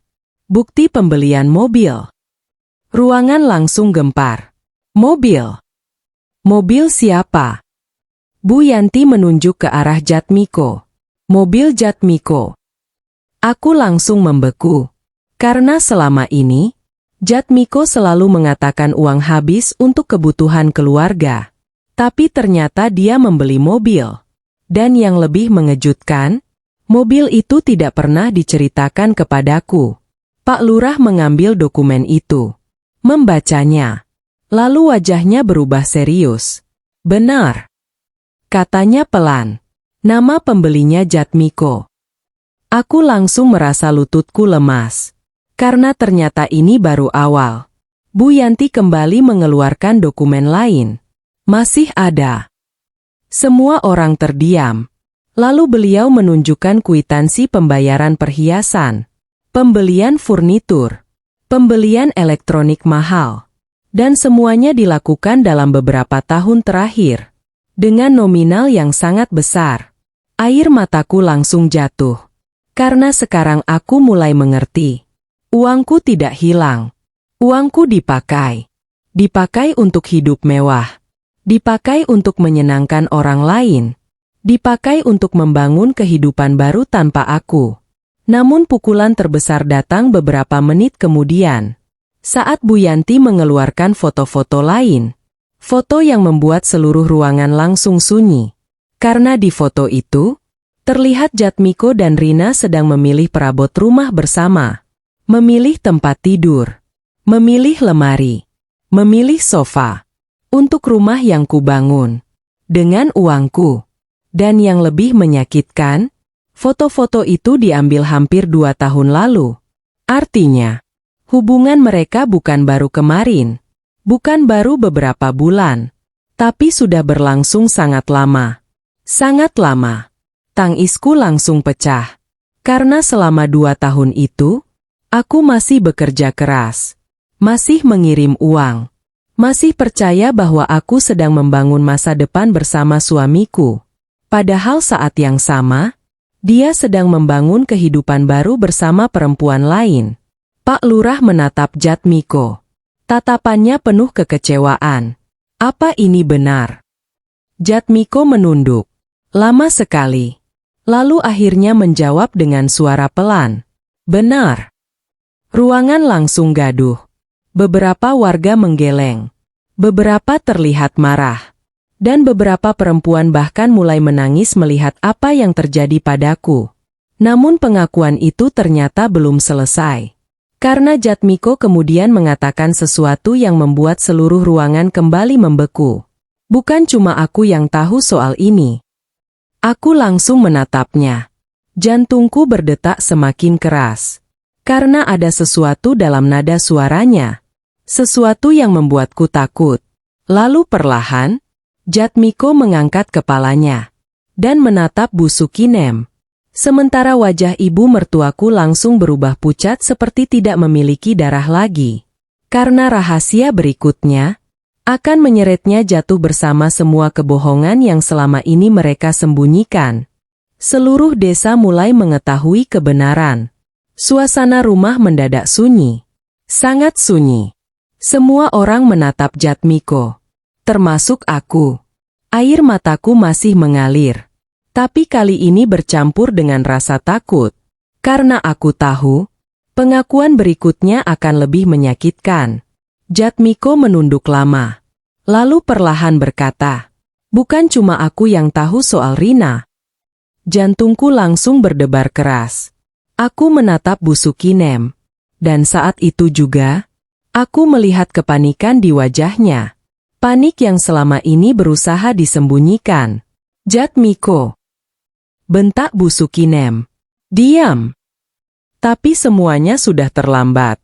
Karena seluruh warga kini memperhatikan. Dan Jatmiko seolah sudah tidak sanggup lagi menyimpan semuanya. "Ibu tahu sejak awal." Kalimat itu langsung membuat ruangan gempar. Beberapa warga sampai berdiri dari kursi. Astaga! Jadi ibunya tahu. Ya Allah! Aku sendiri sampai kehilangan napas. Karena meskipun aku curiga, mendengar pengakuan itu secara langsung tetap terasa menghancurkan. Air mataku jatuh semakin deras. Aku menatap Bu Sukinem. Jadi selama ini ibu tahu. Suaraku bergetar. Ibu tahu aku kerja siang malam. Ibu tahu aku kirim uang setiap bulan. Ibu tahu aku masih istri sah Jatmiko. Tapi ibu tetap diam. Bu Sukinem tidak mampu menjawab. Wajahnya pucat. Tatapannya kosong. Namun diamnya sudah menjadi jawaban. Seluruh warga mulai berbisik-bisik. Dan kali ini, tidak ada lagi yang membela mereka. Karena kebenaran sudah terlalu jelas. Pak Lurah Hardi berdiri. Lalu berkata dengan nada kecewa. "Bu Sukinem, saya kenal keluarga ini puluhan tahun. Tapi saya tidak menyangka." Beliau menggeleng pelan. Menantu yang membantu keluarga justru diperlakukan seperti ini. Bu Sukinem langsung menundukkan kepala. Sementara warga lain mulai bersuara. Kasihan Sulastri. Dia kerja jauh-jauh. Malah dikhianati. Parah sekali. Aku menggigit bibir. Karena selama bertahun-tahun, aku selalu dianggap beruntung punya keluarga. Padahal ternyata, aku hanya dimanfaatkan. Tiba-tiba Bu Yanti kembali maju. Kali ini beliau membawa sebuah buku catatan kecil. "Masih ada lagi," katanya. Jantungku langsung berdebar. Karena aku tahu, kalau Bu Yanti berani bicara sejauh ini, berarti masih ada rahasia lain. Beliau membuka buku itu, lalu menunjukkannya kepada Pak Lurah. Beberapa detik kemudian, wajah Pak Lurah berubah. Sangat berubah. "Ini benar?" tanyanya. Bu Yanti mengangguk. "Saya punya saksinya." Aku langsung merasa tidak tenang. "Apa itu?" Pak Lurah menatapku. Lalu berkata pelan, "Catatan uang kirimanmu." Aku langsung membeku. Karena ternyata selama ini Bu Yanti menyimpan salinan beberapa transaksi yang pernah dibicarakan warga. Dan setelah semuanya dihitung, jumlah uang yang kukirim jauh lebih besar dari yang selama ini diakui Jatmiko. Jauh lebih besar. Bahkan setelah rumah selesai dibangun. Setelah utang keluarga dilunasi. Masih ada ratusan juta rupiah yang tidak jelas kemana perginya. Ruangan langsung kembali gaduh. Semua orang mulai mempertanyakan hal yang sama. Kemana uangnya? Dipakai buat apa? Mana pertanggungjawabannya? Jatmiko terlihat semakin terpojok. Sedangkan Rina mulai menangis. Namun kali ini, tidak ada yang bersimpati. Karena seluruh desa sudah tahu siapa korban sebenarnya dan siapa yang selama ini berbohong. Lalu sesuatu yang tidak pernah kubayangkan terjadi. Rina tiba-tiba berdiri. Air matanya mengalir deras. Lalu menatapku. "Mbak." Suaranya bergetar.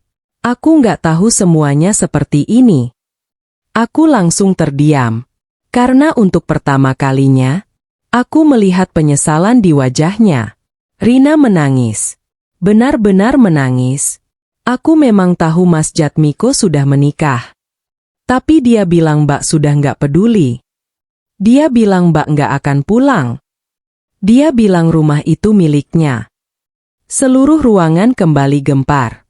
Karena sekarang, kebohongan Jatmiko semakin terbuka satu persatu. Aku memejamkan mata. Air mataku jatuh lagi. Karena ternyata bukan hanya aku yang dibohongi. Rina juga. Meski itu tidak menghapus kesalahannya. Namun setidaknya kini aku tahu. Jatmiko telah membangun hidupnya di atas kebohongan. Dan kebohongan sebesar apapun, suatu hari pasti runtuh. Saat itulah Pak Lurah berkata sesuatu yang membuat wajah Jatmiko langsung pucat. "Besok pagi," katanya tegas, "kita kumpulkan keluarga dan saksi di balai desa." Semua langsung diam. Pak Lurah melanjutkan, "Semua dokumen, uang, dan kepemilikan rumah akan diperiksa." Jantungku langsung berdebar. Karena aku tahu, jika itu terjadi, Jatmiko tidak hanya kehilangan muka. Dia bisa kehilangan segalanya. Dan untuk pertama kalinya sejak aku pulang, aku melihat ketakutan yang nyata di wajah suamiku sendiri. Hari ketika Jatmiko kehilangan segalanya. Malam itu tidak ada lagi pesta. Tidak ada lagi musik. Tidak ada lagi tawa. Rumah yang sejak pagi dipenuhi suasana pernikahan, berubah menjadi tempat yang penuh bisik-bisik dan rasa malu. Satu persatu tamu mulai pulang. Bukan karena acara selesai, tapi karena mereka sudah tahu kebenaran. Dan tidak ada yang nyaman berada di tengah kebohongan sebesar itu. Aku duduk sendirian di teras rumah. Rumah yang selama ini kuimpikan. Rumah yang kubangun dengan pengorbanan bertahun-tahun. Namun ironisnya, aku justru baru benar-benar masuk ke rumah itu setelah melihat hidupku dihancurkan. Air mata masih sesekali jatuh. Tapi tidak sederas sebelumnya. Karena entah kenapa, setelah semua kebohongan terbongkar, hatiku mulai terasa lebih tenang. Mungkin karena akhirnya aku tidak lagi hidup dalam kebodohan. Mungkin karena akhirnya aku tahu siapa yang benar-benar mencintaiku. Dan siapa yang hanya memanfaatkanku. Di dalam rumah, aku bisa mendengar suara pertengkaran. Jatmiko, Bu Sukinem, dan Darto. Mereka saling menyalahkan. Saling melempar kesalahan. Persis seperti orang-orang yang panik saat topeng mereka mulai runtuh. "Semua gara-gara ibu," teriak Jatmiko. "Kalau dulu ibu nggak setuju aku dekat sama Rina, semua nggak bakal begini." Bu Sukinem langsung menangis. "Kamu yang bohong dari awal. Kamu yang bawa perempuan itu ke rumah. Kamu yang habiskan uang kiriman Sulastri." Aku hanya tersenyum pahit. Karena sekarang, mereka mulai merasakan akibat dari perbuatan mereka sendiri. Keesokan paginya, balai desa Karangrejo penuh sesak. Hampir seluruh warga datang. Bahkan beberapa warga dari dusun sebelah ikut hadir. Karena berita tentang pernikahan Jatmiko sudah menyebar kemana-mana. Pak Lurah Hardi memimpin pertemuan. Di depan semua orang. Di depan saksi. Di depan keluarga besar. Dan yang paling penting, di depan kebenaran. Satu persatu dokumen diperiksa. Catatan transfer. Bukti pembelian. Dokumen rumah. Kwitansi pembangunan. Semuanya dibuka. Semuanya diperlihatkan. Dan semakin lama pemeriksaan berlangsung, semakin pucat wajah Jatmiko. Karena tidak ada lagi tempat untuk bersembunyi. Tidak ada lagi alasan. Tidak ada lagi kebohongan yang bisa menyelamatkannya. Pak Lurah akhirnya berdiri, lalu berkata tegas, "Rumah ini sah milik Sulastri." Semua warga mengangguk, karena bukti-buktinya sangat jelas. Tidak ada yang bisa membantah. Kemudian beliau melanjutkan, "Dan sebagian besar dana pembangunan berasal dari hasil kerja Sulastri." Ruangan kembali sunyi, karena kini semua orang tahu siapa yang sebenarnya berjuang. Aku. Bukan Jatmiko. Bukan keluarganya. Aku yang bekerja bertahun-tahun di negeri orang. Aku yang menanggung semuanya. Lalu tibalah bagian yang paling memukul Jatmiko. Pak Lurah membuka laporan terakhir. Lalu berkata, "Dana kiriman yang tidak bisa dipertanggungjawabkan jumlahnya sangat besar." Jatmiko langsung menunduk. Tidak sanggup mengangkat wajah. Sebagian digunakan untuk kebutuhan pribadi. Sebagian untuk kendaraan. Sebagian untuk kepentingan di luar keluarga. Seluruh ruangan langsung bergemuruh. Karena sekarang tidak ada lagi yang meragukan siapa yang salah. Aku melihat beberapa warga yang dulu sering memuji Jatmiko.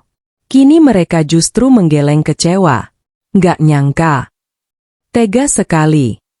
Istri kerja jauh-jauh malah diperlakukan begitu. Kalimat-kalimat itu terdengar dari berbagai arah.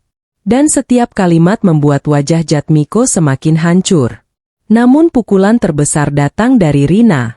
Perempuan yang selama ini dipilihnya. Perempuan yang membuatnya mengkhianatiku. Rina berdiri perlahan. Matanya sembab karena menangis semalaman. Lalu berkata di depan semua orang, "Saya pergi." Jatmiko langsung menoleh. "Rina."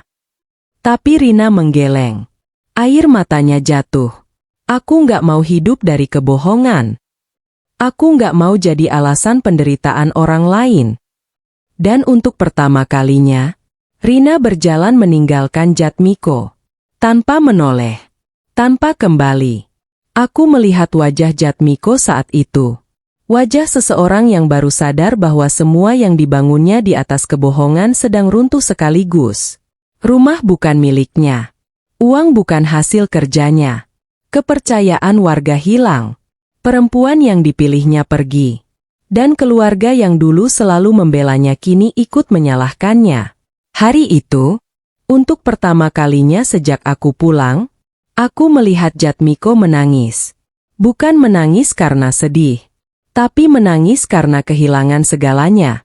Dan aku tahu, ini belum akhir. Karena malam nanti, akan ada seseorang yang akhirnya meminta maaf kepadaku setelah terlambat menyadari kesalahannya.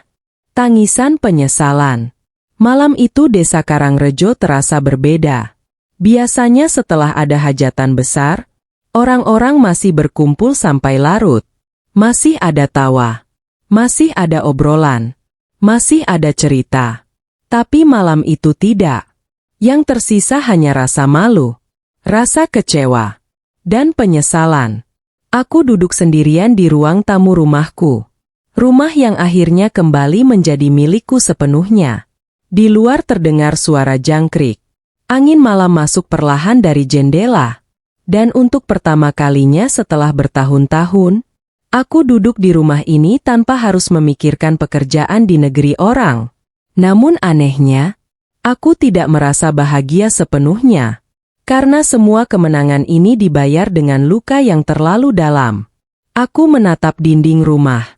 Mengingat semua mimpi yang dulu pernah kubangun bersama Jatmiko. Mimpi yang sekarang sudah menjadi kenangan. Saat itulah terdengar suara ketukan pintu. Pelan. Sangat pelan. Aku membuka pintu. Dan langsung membeku. Karena yang berdiri di sana adalah Bu Sukinem. Sendirian. Tanpa Darto. Tanpa Jatmiko. Tanpa kesombongan yang selama ini selalu melekat di wajahnya. Perempuan itu terlihat jauh lebih tua. Lebih lelah. Dan lebih rapuh. Matanya sembab. Seolah sudah menangis sepanjang hari. Aku terdiam. Begitu juga beliau. Beberapa detik berlalu tanpa suara. Sampai akhirnya Bu Sukinem berkata pelan, "Boleh ibu masuk?" Aku tidak langsung menjawab. Karena terlalu banyak luka yang belum sembuh. Terlalu banyak penghinaan yang pernah beliau berikan. Namun akhirnya aku menggeser tubuhku. Memberinya jalan masuk. Beliau duduk perlahan. Lalu menundukkan kepala. Dan untuk pertama kalinya sejak aku mengenalnya, aku melihat Bu Sukinem menangis. Benar-benar menangis. Sulastri. Suaranya bergetar. Ibu salah. Air mataku langsung menggenang. Karena kalimat itu adalah sesuatu yang tidak pernah kubayangkan akan kudengar. Ibu terlalu buta. Terlalu serakah. Terlalu membela anak sendiri sampai tidak melihat siapa yang sebenarnya berkorban. Tangisnya pecah. Beliau menutupi wajah dengan kedua tangan. Dan aku hanya bisa diam. Karena sebagian hatiku masih terluka. Tapi sebagian lagi, mulai melihat penyesalan yang tulus. Waktu kamu berangkat kerja. Lanjutnya, ibu pikir uang adalah jawaban dari semua masalah. Ibu pikir kalau keluarga punya banyak uang, semuanya akan baik-baik saja. Beliau menggeleng pelan. Ternyata ibu salah. Air mata terus mengalir dari wajahnya. Ibu kehilangan harga diri. Kehilangan kepercayaan warga. Dan hampir kehilangan anak sendiri. Aku menunduk. Karena untuk pertama kalinya, aku melihat hukuman terbesar bukan datang dari orang lain, tapi dari rasa bersalah. Dan rasa bersalah itu sedang menghancurkan Bu Sukinem dari dalam. Tak lama kemudian, ketukan pintu kembali terdengar. Aku membuka. Dan kali ini yang berdiri di luar adalah Darto. Wajahnya juga tidak kalah hancur. Pria yang dulu selalu meminta uang dariku kini bahkan tidak berani menatap mataku. Mbak. Suaranya parau. Maaf. Hanya satu kata. Tapi cukup membuat suasana menjadi semakin berat. Aku malu sama diriku sendiri. Katanya. Aku terus minta bantuan. Tapi saat Mbak disakiti, aku malah diam. Air matanya jatuh. Dan untuk pertama kalinya, aku melihat Darto menyadari kesalahannya. Malam itu, satu persatu orang datang meminta maaf. Namun ada satu orang yang belum muncul. Jatmiko. Suamiku. Atau mungkin, mantan suamiku. Dan tepat saat aku berpikir tentang dirinya, aku melihat sosok itu berdiri jauh di depan pagar. Sendirian. Di bawah lampu jalan. Tidak berani mendekat. Tidak berani masuk. Tidak berani menatapku. Pria yang dulu begitu kubanggakan, kini berdiri seperti orang yang kehilangan arah. Aku bisa melihat matanya merah. Wajahnya kusut. Dan tubuhnya terlihat sangat lelah. Untuk beberapa detik, mata kami bertemu. Dan saat itulah aku sadar. Tidak ada hukuman yang lebih berat daripada menyadari bahwa seseorang yang tulus mencintaimu telah hilang karena kesalahanmu sendiri. Namun aku belum tahu bahwa apa yang akan dikatakan Jatmiko malam itu akan menjadi penutup dari seluruh perjalanan pahit yang sudah menghancurkan hidup kami berdua. Aku akhirnya memilih diriku sendiri. Aku berdiri di depan pintu rumah, memandang Jatmiko yang masih berdiri di dekat pagar. Sendirian. Tidak ada lagi jas pengantin. Tidak ada lagi senyum percaya diri. Tidak ada lagi kebanggaan yang dulu selalu terlihat di wajahnya. Yang tersisa hanya seorang pria yang baru sadar bahwa semua pilihannya telah menghancurkan hidupnya sendiri. Malam terasa sunyi. Hanya suara angin yang terdengar pelan. Beberapa detik kami saling menatap. Tanpa kata. Tanpa suara. Sampai akhirnya Jatmiko berjalan mendekat. Langkahnya lambat. Seolah setiap langkah terasa berat. Dan saat sampai di depanku, dia langsung menundukkan kepala. Aku belum pernah melihatnya seperti ini. Tidak pernah. Las. Suaranya serak. Sangat serak. Aku tidak menjawab. Karena aku ingin mendengar apa yang selama ini tidak pernah dia katakan. Air mata mulai mengalir dari wajahnya. Aku salah. Dadaku terasa sesak. Karena kalimat sederhana itu datang terlalu terlambat. Sangat terlambat. Aku egois. Aku bohong. Aku hianati kamu. Tangisnya pecah. Pria yang dulu selalu terlihat kuat itu kini menangis seperti anak kecil. Aku pikir uang bisa menyelesaikan semuanya. Aku pikir kamu akan selalu memaafkan aku. Aku memejamkan mata. Karena setiap kata yang keluar dari mulutnya justru membuka luka lama. Luka yang selama ini berusaha kutahan. Waktu kamu kerja di luar negeri. Lanjutnya. Aku mulai terbiasa hidup nyaman. Aku mulai lupa bagaimana kamu berjuang. Air mataku jatuh. Karena itulah kenyataannya. Dia lupa. Dia lupa siapa yang berdiri di sampingnya saat tidak punya apa-apa. Dia lupa siapa yang bekerja siang malam demi keluarganya.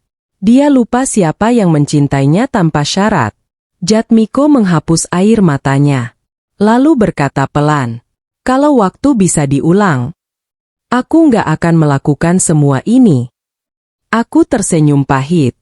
Karena semua orang selalu berkata begitu setelah semuanya hancur. Setelah semuanya terlambat. Tapi waktu nggak bisa diulang, Mas. Suaraku tenang. Untuk pertama kalinya sejak aku pulang. Sangat tenang. Jatmiko menunduk semakin dalam. Dan saat itulah aku melihat sesuatu. Penyesalan. Penyesalan yang sungguh-sungguh. Namun sayangnya, penyesalan tidak bisa mengembalikan kepercayaan yang sudah mati. Tidak bisa menghapus pengkhianatan. Tidak bisa menghapus malam-malam ketika aku menangis sendirian di negeri orang. Aku menarik napas panjang. Lalu berkata, "Aku memaafkan kamu." Jatmiko langsung mengangkat kepala. Matanya membesar. Air mata kembali jatuh. Namun sebelum dia sempat berbicara, aku melanjutkan. Tapi aku nggak bisa kembali. Wajahnya langsung hancur. Karena akhirnya dia mengerti. Memaafkan bukan berarti kembali bersama. Memaafkan bukan berarti melupakan. Memaafkan adalah melepaskan rasa sakit. Bukan mengulang luka yang sama. Aku menatap rumah yang berdiri megah di belakangku. Rumah yang dulu menjadi alasan aku bertahan. Rumah yang dulu menjadi simbol pengorbananku. Dan sekarang, rumah itu menjadi simbol bahwa aku mampu berdiri sendiri. Tanpa siapapun. Tanpa Jatmiko. Tanpa keluarga yang pernah memanfaatkanku. Beberapa bulan kemudian, hidupku perlahan berubah. Aku membuka usaha kecil di desa Karangrejo. Awalnya sederhana, lalu berkembang. Warga mulai membantu. Banyak yang mendukungku. Banyak yang menghormatiku. Bukan karena aku pernah menjadi TKW, tapi karena aku berhasil bangkit setelah dihancurkan. Sedangkan Jatmiko, hidupnya tidak lagi sama. Dia bekerja serabutan, jarang keluar rumah, dan setiap kali bertemu warga, dia selalu menundukkan kepala. Bukan karena orang-orang menghukumnya, tapi karena rasa bersalah itu masih ada. Bu Sukinem juga berubah. Beliau sering datang membantuku. Kadang membawa makanan, kadang hanya ingin berbicara. Hubungan kami tidak kembali seperti dulu. Tapi setidaknya, kami tidak lagi saling menyakiti. Suatu sore, aku duduk di teras rumah, menikmati angin desa yang sejuk, melihat matahari perlahan tenggelam di balik sawah Karangrejo. Lalu tanpa sadar, aku tersenyum. Bukan karena aku menang, bukan karena mereka kalah, tapi karena akhirnya, aku menemukan diriku sendiri. Aku belajar bahwa cinta tidak boleh membuat seseorang kehilangan harga dirinya. Aku belajar bahwa pengorbanan harus dihargai. Dan aku belajar bahwa perempuan yang terluka bukan berarti perempuan yang lemah. Karena kadang, perempuan yang paling sering menangis adalah perempuan yang paling kuat saat harus bangkit kembali. Aku menatap langit yang mulai berwarna jingga. Lalu berbisik pelan. Terima kasih untuk semua luka. Karena tanpa luka itu, aku tidak akan menjadi diriku yang sekarang. Dan sejak hari itu, aku tidak lagi hidup untuk membahagiakan orang yang tidak menghargai pengorbananku. Aku memilih hidup untuk diriku sendiri. Balon ucapan menurut kalian, apakah Sulastri sudah mengambil keputusan yang tepat dengan memaafkan Jatmiko tetapi tidak kembali kepadanya? Ataukah dia seharusnya memberi kesempatan kedua? Tulis pendapat kalian di kolom komentar.